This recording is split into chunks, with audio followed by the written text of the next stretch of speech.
नमस्कार दोस्तों। आज हम बात करने जा रहे हैं भारत के एक ऐसे खूबसूरत से त्यौहार के बारे में जो विश्व भर में बनाया जाता है। पर यह त्यौहार राजस्थान का एक सबसे बड़ा त्यौहार है। हम बात कर रहे हैं गणगौर पूजन की। गणगौर को मध्य प्रदेश के निमाड़ी लोग भी बनाते हैं। गणगौर को चैत्र मास की शुक्ल तृतीया पर बनाया जाता है और साथ ही उसे गौरी तृतीया भी कहते हैं। ये पूजा होलिका दहन के दूसरे दिन यानी धुलंडी के दिन से शुरू होती है। कुंवारी लड़कियां इस व्रत को अच्छे पति को पाने के लिए करती हैं और शादीशुदा पति की लंबी उम्र के लिए रखती हैं। इस पूजा के आखिरी दिन पूजा और उद्यापन करके गणगौर को विसर्जित किया जाता है। अब यह जानते हैं कि इस त्यौहार को बनाने के पीछे क्या कारण है। एक बार भगवान शंकर और माता पार्वती भ्रमण के लिए निकले, तभी नारद जी भी उन्हीं के साथ चल पड़े। उनके आगमन की खबर सुनकर सारी स्त्रियां पकवान बनाने की तैयारी में लग गईं। अब सारी निर्धन घर की स्त्रियां हल्दी, कुमकुम और अक्षत लेकर पहुंची। उन महिलाओं की भक्ति भाव देखकर माता पार्वती ने अपना सारा श्रृंगार रस उन पर निछावर कर दिया। कुछ समय बाद धनी घर की स्त्रियां पकवान बनाकर उनके पास लाईं। उन्हें देख भगवान शिव ने बोला कि अब आप उनको क्या देंगी।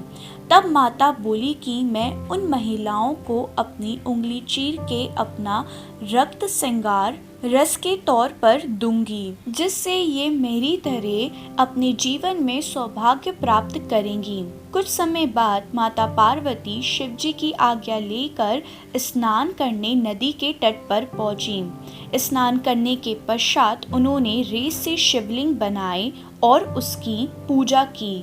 उस समय शिवलिंग से शिव जी प्रकट हुए और पार्वती जी को आशीर्वाद दिया कि आज के दिन जो भी स्त्री मेरी पूजन करेगी और तुम्हारा व्रत करेगी तो उसका पति चिरंजीवी रहेगा और मोक्ष की प्राप्ति भी करेगा।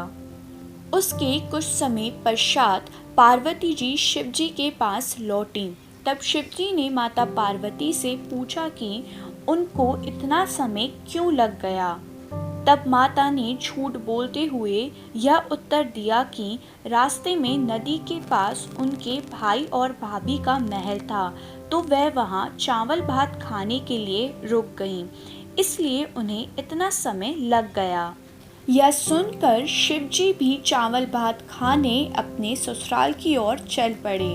माता पार्वती ने मन ही मन यह प्रार्थना की कि हे भगवान, आज आप अपनी प्रियदासी की लाज रख लेना। तो जब शिव जी नदी के तट पर पहुँचे तो वहाँ पार्वती जी के भाई और भाभी उनके स्वागत के लिए खड़े मिले। शिव जी वहाँ 2 दिन तक रहे।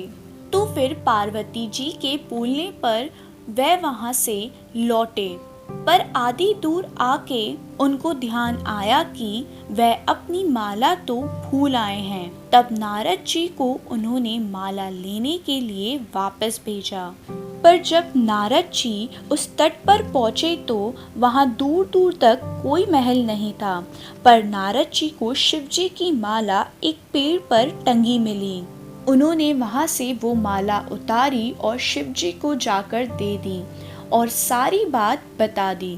तब शिव जी हंसकर बोले कि यह सब पार्वती जी की लीला है। इस व्रत को वह गुप्त रूप से करना चाहती थी और इस कार्य में वह सफल रही। तब नारद जी ने माता जी को नमन करते हुए ये कहा कि जो भी स्त्री ये व्रत गुप्त रूप से करेगी तो उसके पति को ईश्वर से लंबी आयु प्राप्त होगी।